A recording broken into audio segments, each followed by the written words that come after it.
आजकल की जनरेशन अपने आप को बहुत ज्यादा ओवर स्मार्ट समझती है। उन्हें ऐसा लगता है कि उनसे ज्यादा समझदार तो कोई पैदा ही नहीं हुआ और वो चाहें तो किसी को भी पानी पिला सकते हैं। और ओल्ड जनरेशन वाले तो उनके सामने कुछ है ही नहीं।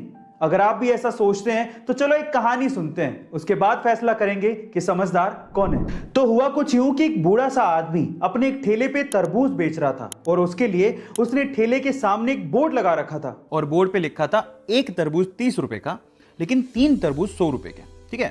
अब वहां से ना एक बंदा जा रहा था, काफी यंग था, अपने आप को स्मार्ट समझता था। वो रुक गया, उसने बोर्ड पढ़ा और बोर्ड पढ़ने के बाद अंदर ही अंदर हंसने लगा और सोचने लगा कि चलो आज अंकल के मजे ले लेते हैं। वो रुका, उसने अंकल को पहले 30 रुपए दिए और बोला एक तरबूज दे दो, क्योंकि एक तरबूज 30 रुपए का था। उसने फिर से 30 रुपए दिए और बोला एक और तरबूज दे दो। अंकल ने दे दिया। फिर बोला अंकल एक बार और 30 रुपए लो और एक और तरबूज दे दो। अंकल ने फिर दे दिया। फिर हंसते हुए बोलता है अंकल देखो, मैंने आपसे 3 तरबूज 90 रुपए में खरीद लिए और आपने बोर्ड पे लिखा है 3 तरबूज 100 रुपए के। अंकल बिजनेस बिजनेस धंधा वंदा आपके बस की बात नहीं है, इसे बंद कर दो, घर जाओ। अब अंकल ने ना जो उसके बाद जवाब दिया वो बहुत मजेदार है, मुझे बड़ा मजा आया सुन के। अंकल मंद मंद मुस्कुराते हुए बोला, बेटा आजकल के बच्चे बड़े स्मार्ट हैं। वो चाहें तो एक तरबूज खरीदने आए थे, वो एक तरबूज खरीद के निकल सकते हैं या फिर सीधे भी निकल सकते हैं, लेकिन मुझे बिजनेस सिखाने के लिए और मुझे अनपढ़ साबित करने के लिए वो मुझसे 3-3 तरबूज खरीदते हैं।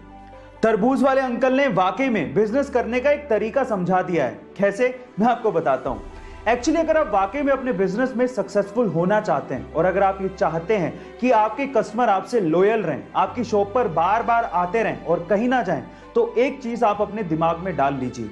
हमेशा आप कोशिश करिए कि आपका कस्टमर दिमाग में ये सोचे कि उसे माल सस्ते में मिला है और वो जीत गया है और आपने उससे ज्यादा मुनाफा नहीं कमाया है।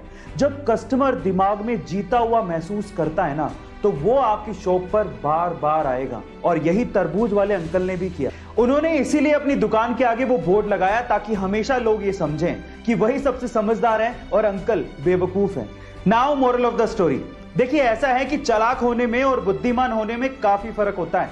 चालाक इंसान को ये अहंकार हो सकता है कि वो बुद्धिमान है, लेकिन एक्चुअली वो बुद्धिमान होता नहीं है, क्योंकि वही अहंकार उसकी बुद्धि को भ्रष्ट कर देता है। एक बात याद रखिएगा, भले आज आप लोग न्यू जनरेशन में आते हो, लेकिन एक दिन आप भी ओल्ड जनरेशन हो जाओगे और नई जनरेशन आएगी। इसलिए be careful about your smartness.